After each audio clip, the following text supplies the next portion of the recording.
យីអ៊ំលក់ដូរមិនឲ្យច្រឡំគេមកបាយមាន់បេះអ្នកសៀមរាបកន្លែងគាត់7 8គីឡូមួយថ្ងៃបេះដាក់ឆ្អឹងស៊ុបដាក់មកឆ្អឹងមកផ្លែករបស់គាត់ហើយសាច់មាន់របស់គាត់គឺគាត់ត្រូវជាមួយនឹងទឹកត្រីដាក់ជាមួយនឹងខ្ទឹមលីងនឹងមែនតើហើយដាក់ទឹកម្ទេសចឹងមកទៀតចូលជាតិគ្នាខ្លាំងនិយាយទៅធ្លាប់តែបាយសាច់ជ្រូកជាតិបាយមាន់ជាតិបាយមាន់ស្ងោរធម្មតាប៉ុន្តែគាត់បេះមកលក្ខណៈថាមកសៀមរាបមានតែគាត់មកអញ្ចឹងលក់ដូរតចម្លែកបន្តិចនៅកំពង់ចាមក៏មានដែរបាយមាន់បេះប៉ុន្តែបាយក្រហមអញ្ចឹងទៅហើយបើគាត់នេះមកបែបរសជាតិរបស់គាត់អញ្ចឹងអ្នកនៅសៀមរាបជួយខមមិនជាផុសតាងតិចមកថាកន្លែងអ៊ំគាត់លក់ដូរមករសជាតិរបស់គាត់បែបមិនដែរព្រោះពីខ្ញុំ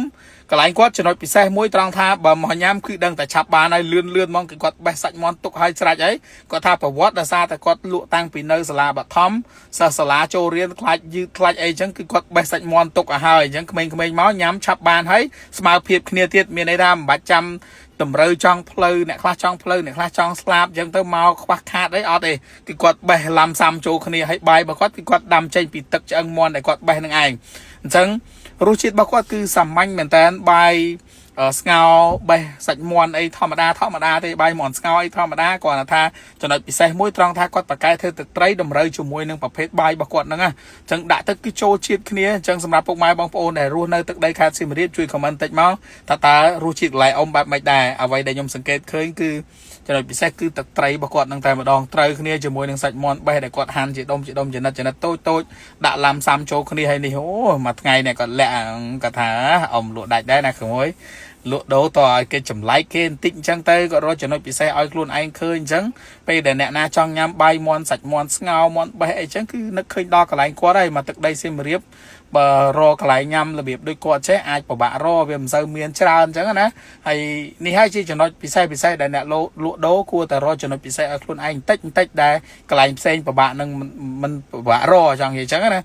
ឬក៏ថាប៉ាកែលើរសជាតិណាមួយអីយើងតាមនឹងអញ្ចឹងទៅហើយអ៊ំគឺគាត់លក់មិនមែនតិចឆ្នាំទេអញ្ចឹងអ្នកដែលជាម៉ួយគាត់ជួយខមមិនមកថាហេតុអីបានចូលចិត្តកន្លែងគាត់ពីខ្ញុំមើលទៅកន្លែងគាត់គឺសាមញ្ញមែនតើអ្នកខ្លះគេចូលចិត្តហៅសាច់មាន់បេះថែមមួយចានទៀតអញ្ចឹងទៅដាក់ចូលមកជាតិហើយទឹកស៊ុបរបស់គាត់នេះអូឆ្អឹងស៊ុបនេះទាំងឆ្នាំងហ្មងអញ្ចឹងពីខ្ញុំទៅកន្លែងអ៊ំ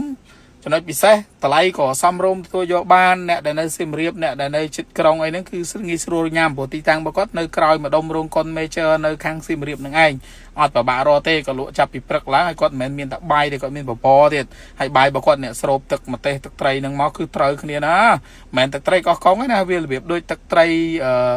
ជាលក់បាញ់ហយទឹកត្រីកាទៀវឆាយអញ្ចឹងប៉ុន្តែគាត់ដាក់របៀបមានខ្ទឹមលីងហើយដាក់ជាមួយនឹងទឹកម្ទេសហ្នឹងមកត្រូវជាតិគ្នាហើយទឹកស៊ុបរបស់គាត់នេះសើតែឆ្អឹងមាន់ណាចង់កចង់ជើងចង់អីក៏មានដែរហៅសាច់ថែមអញ្ចឹងមកដាក់មកនេះមួយចានបឹបហ្មងអញ្ចឹងពុកម៉ែបងប្អូនអ្នកដែលនៅទៅលេងខេត្តសៀមរាបអីចឹងចង់រកកន្លែងលុកខលញ៉ាំរបស់អ្នកសៀមរាបធ្វើអីហ្នឹងគឺអាចនឹកឃើញដល់កន្លែងអ៊ំបានហើយភ្លក់រសជាតិទៅបាន feedback មិនជួយ comment ផងព្រោះខ្ញុំទៅញ៉ាំលើកទី1ដែរទេហើយកន្លែងគាត់មានបបរដូចគ្នាបបរគ្រឿងរបស់គាត់ប្រើសាច់មាន់បេះនឹងតែមួយគ្នានឹងឯងអញ្ចឹងពីខ្ញុំមានតែប៉ុណ្្នឹងទេអរគុណច្រើនពុកម៉ែបងប្អូនបាយបាយ